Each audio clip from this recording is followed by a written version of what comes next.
Hi everyone, so some of you may have been a little bit confused seeing the title of this video because I know I've said at least a couple times now that I can buy books, but I'm just attempting not to while I'm abroad because I'm trying to do the whole come with one suitcase, leave with one suitcase thing, which being here for 8 months is going to be a little bit difficult. Which, can you believe, I only have 6 weeks left. I cannot even begin to fathom that the 8 months here is almost over. And speaking of life updates, I just posted this on Instagram, so some of you who follow me there will already know, and that's why I look exactly the same in that photo, but I was officially, I was accepted to grad schools a little while back, but I officially dealt with dealing with finding out I was taken off a wait list at another school and just dealing with a bunch of other bullshit, but now everything is settled. I'm accepted, registered, we'll be moving in probably early August when I get back in the States to start the master's program. I'm gonna be moving down south in the States, really far away from family and friends, I think like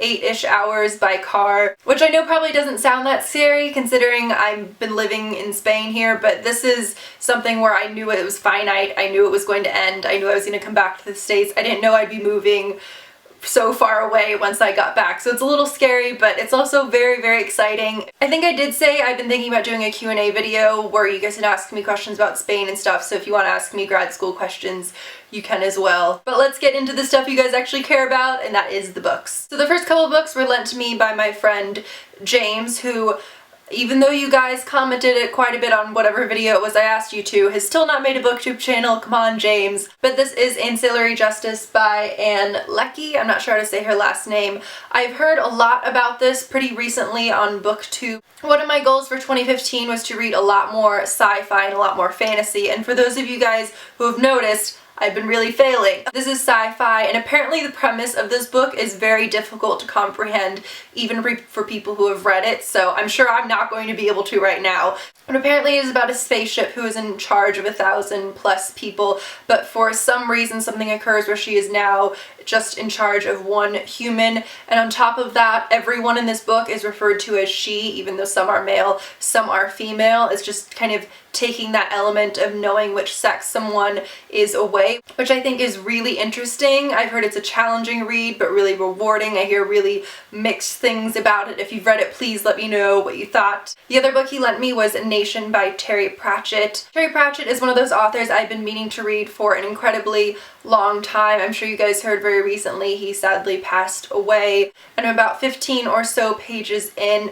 I'm enjoying the writing, the plot. I do have to just admit, and I know this is going to sound very simplistic and terrible, but I'm just not a big fan of adventure novels. It's not really my thing. Also, let me know if you think it's a good Terry Pratchett book to start off with. Next we have a few classics, and I did used to read a ton of Edgar Allan Poe growing up. That might not surprise a lot of you, but this is The Fall of the House of Usher and Other Writings. Now, I'm not planning on getting through all 500 pages of this before I leave, because some of you might say, oh, 500 is not that much. This is a dense 500 pages edition, but I do want to reread some of his stories and also check out some of the ones I haven't actually read yet. So especially if there are ones that are lesser known you think I might not have read, please let me know which ones you'd recommend. Then I have a book that I actually already read in, I think it was my junior year of high school, like 99% of other Americans. I did really enjoy this in high school, but I also really enjoyed The Stranger by Albert Camus, and I enjoyed it so much more reading it after high school when I wasn't sitting there in class analyzing it. I kind of want to just see what I'm personally going to get out of reading this now, and I also am going to be on the bus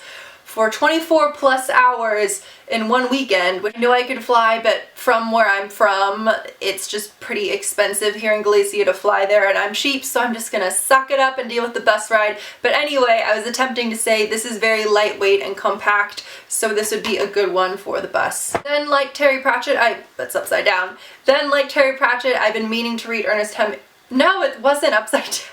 I'm an idiot. I've been meaning to read anything by Ernest Hemingway for a very long time. I'm blanking on which booktuber it was who I just recently watched a video where they were talking about it. Was it Climb the Stacks. I can't remember completely. I think I've heard that although this is obviously one of his most popular works, it's not necessarily the best one to start off with, but I have it on hand and I've been meaning to read it, so I thought this would be a good time to push myself to get through it. And I also don't think it's going to take terribly long to get through. So some of you are probably sitting there going, Katie, you're in Spade, read some fucking Spanish, and I'm going to with these next ones. So these are all graphic novels or mangas written in Spanish or translated into Spanish. And I think I've said this before, but I think if you're learning a foreign language, even if you're pretty far along in your language learning like I am with Spanish, I still find it really helpful to read these. It's less tiring than reading a book, and it's also a really good way of learning idioms, making it easy to connect the photos to the text. So this first one is Planeta Tierra by Aisha Franz. I looked up all these titles in English, and this one is called Alien. This is a coming-of-age story about two sisters and their mother. The girls are kind of struggling with puberty, sexuality, I think, and the mother is struggling with the fact that she didn't really want to have them set in kind of their very bleak suburbs. And as you can tell, the artwork itself is very bleak as well and kind of lends itself to what the story is about. So I think this is going to be a bit of a depressing book, but hopefully very rewarding in the end. Then I have a manga. This is Black Paradox by Junji Ito. This is horror, and this is about four people who meet on an online site about people who want to commit suicide. They meet in order to do that together, but something goes awry and they don't, and they all apparently have very disturbing backstories, but looks terrifyingly creepy, and I'm definitely really interested to go ahead and get into this one. Next is Vampire Hunter D by the author's name is unfortunately kind of covered up.